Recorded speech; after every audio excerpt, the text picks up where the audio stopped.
خلوني أسألكم سؤال مباشر جدا في البداية. كم مرة جربتوا تدخلوا مجال الربح من الإنترنت أو تبدأوا الشغل أونلاين والموضوع ما كملش أو منجحش؟ كتير مننا مر بالتجربة دي، صح؟ بنبدأ بحماس طاغي وبنبقى متخيلين إننا خلاص لقينا الطريق، وبعد فترة بنلاقي نفسنا واقفين في نفس النقطة بدون أي نتيجة تذكر. لو الموقف ده حصل معاكم فخليني أقول لكم الحقيقة بصراحة ومن غير أي مجاملات.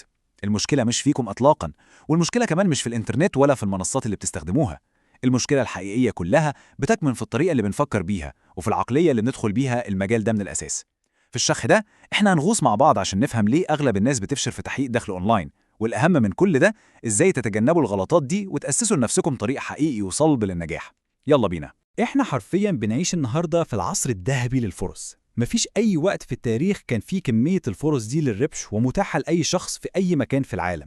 عندكم مثلاً اليوتيوب اللي تحول لمنصة عملاقة صناعة المحتوى وتقدروا تحققوا من خلاله أرباح ممتازة. وعندكم مجال الفريلانس أو العمل الحر اللي بيخليكم تشتغلوا مع عملاء من كل أنحاء العالم وانتوا قاعدين في بيتكم، كل اللي محتاجينه بس لابتوب ووصلة إنترنت. وكمان التجارة الإلكترونية اللي غيرت شكل البيع والشراء تماماً، كل دي أبواب مفتوحة على مصراعيها. بس الغريب والمدهش فعلا هنا إنه رغم كل الخيارات الرهيبة دي ورغم إن المعلومات بقت مرمية بشكل مجاني في كل حتة، نسبة قليلة جدا من الناس هي اللي بتنجح فعلا في إنها تبني مصدر دخل ثابت ومستمر.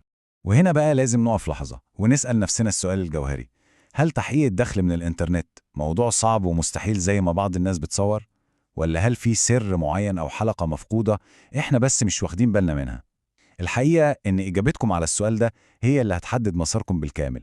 الموضوع مش لغز معقد ولا حاجة، لكنه بيعتمد على قواعد وشروط معينة الأغلبية العظمى بتتجاهلها تماما. فخلونا نبسطها ونفكك اللغز ده مع بعض خطوة بخطوة. خريطة طريقنا في الشرح ده هتكون كالتالي: أولاً هنكشف الحقيقة عن الدخل من الإنترنت. ثانياً هنعرف أسباب الفشل المبكر. ثالثاً هنتكلم عن فخ المقارنة. رابعاً المهارة مقابل الحظ. خامساً الحلول العملية. وسادساً وأخيراً خطواتكم الأولى المفروض تكون إيه؟ ندخل في الموضوع على طول. النقطة الأولى: الحقيقة عن الدخل من الإنترنت. بصوا يا جماعة، أغلب الناس أول ما بتفكر تبدأ شغل أونلاين بتدور على الخرافة المنتشرة. إيه هي أسرع طريقة؟ إيه أسهل طريق يخلينا أغنياء وإحنا نايمين؟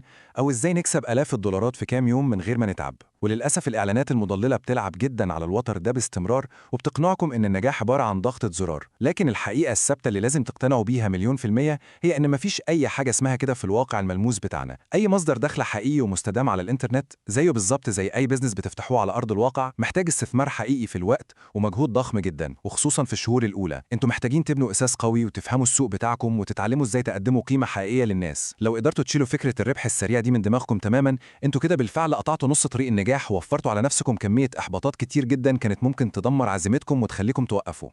طب إيه بقى النقطة التانية؟ أسباب الفشل المبكر. من أكبر الأخطاء القاتلة اللي بتدمر أي مشروع أونلاين في مهده هي الاستسلام السريع.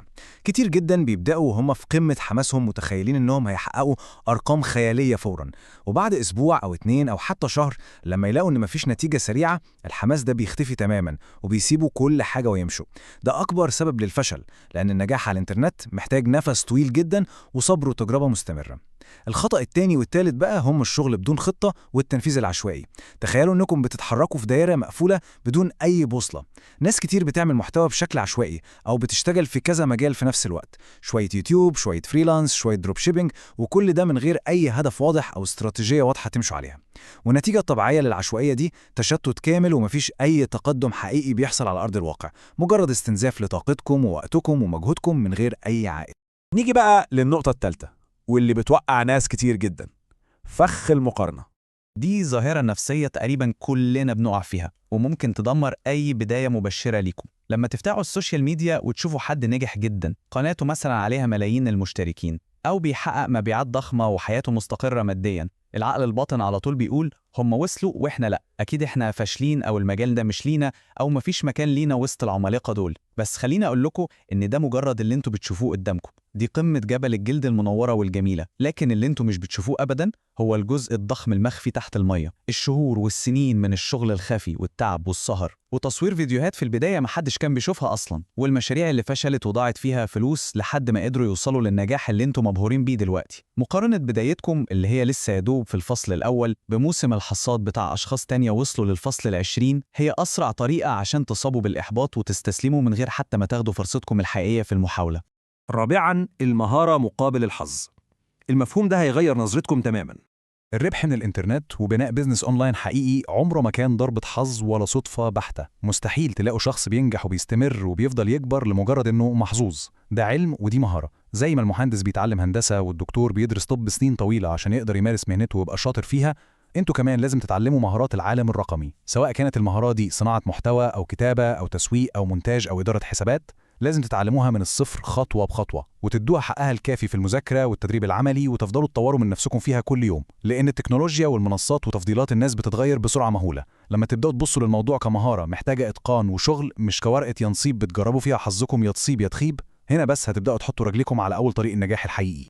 خامساً، إيه هي بقى الحلول العملية عشان نخرج من الدوامة دي؟ ببساطة شديدة دي الاستراتيجية المكونة من 4 خطوات أساسية، واللي أوعدكم إنها هتغير النتيجة تماماً لو التزمتم بيها وبذلتم فيها المجهود المطلوب. خطوة رقم 1، اختاروا طريق واحد. أرجوكم ما تشتتوش نفسكم في 100 اتجاه. لو قررتم تبدأوا يوتيوب يبقى تركيزكم كله ومجهودكم رايح لليوتيوب بس. لو قررتم فريلانس يبقى فريلانس وفقط. اقفلوا ودانكم وعينيكم عن أي فرص تانية بتبرق وبتبان أسهل لحد ما تنجحوا وتثبتوا نفسكم في طريقكم الأول. خطوة رقم 2، ادوا لنفسكم وقت. زي ما اتفقنا النجاح مش هيجي في أسبوع ولا شهر. حطوا لنفسكم خطة لمدة 6 شهور أو سنة كاملة من الشغل المستمر والالتزام قبل ما حتى تفكروا تقيموا النتيجة. خطوة رقم 3، اتعلموا صح. ما تضيعوش وقتكم في اختراع العجلة من جديد. شوفوا الناس اللي نجحت وفاهمة في المجال اللي اخترتوه وتعلموا منهم وادرسوا خطواتهم عشان تتجنبوا أخطاء البدايات وتوفروا على نفسكم وقت. وأخيراً خطوة رقم 4، وهي الأهم على الإطلاق، طبقوا. المعلومة لوحدها طول ما هي جوه دماغكم ملهاش أي قيمة مادية.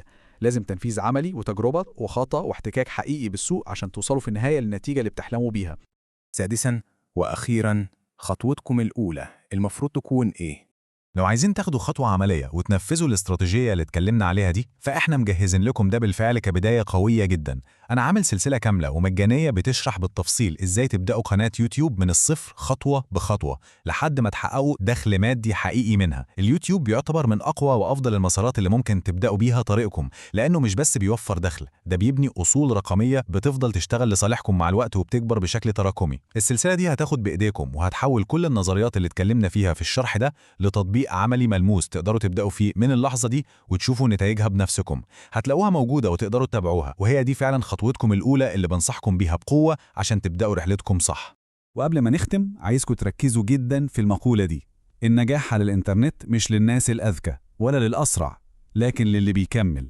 دي الخلاصة الحقيقية والسر الفعلي لكل التجربة دي. ممكن مهاراتكم في البداية تكون ضعيفة ومحتاجة شغل كتير، ممكن إمكانياتكم والأدوات اللي معاكم تكون بسيطة جدا، بس لو عندكم ميزة الاستمرارية، لو عندكم القدرة إنكم تكملوا وتتعلموا من أخطائكم يوم بعد يوم وتتجاهلوا أي إحباط يقابلكم، في النهاية انتوا أكيد هتسبقوا الموهوب اللي بيزهق بسرعة، وهتسبقوا الذكي اللي ما بيبذلش مجهود كافي. الاستمرارية والمثابرة هم العملة النادرة في العالم الرقمي ده، فخليكوا دايما الأشخاص اللي بتكمل المشوار للآخر. كده خلصنا فيديو النهاردة. لو عجبكم اعملوا لايك، ولو مش مشتركين في القناة اعملوا سبسكرايب علشان يوصل لكم فيديوهاتنا اللي جاية. ولو في أي استفسار عندكم اكتبوه في التعليقات وهجاوبكم عليه. بتمنى لكم الاستفادة دايما، واشوفكم على خير في الفيديوهات القادمة.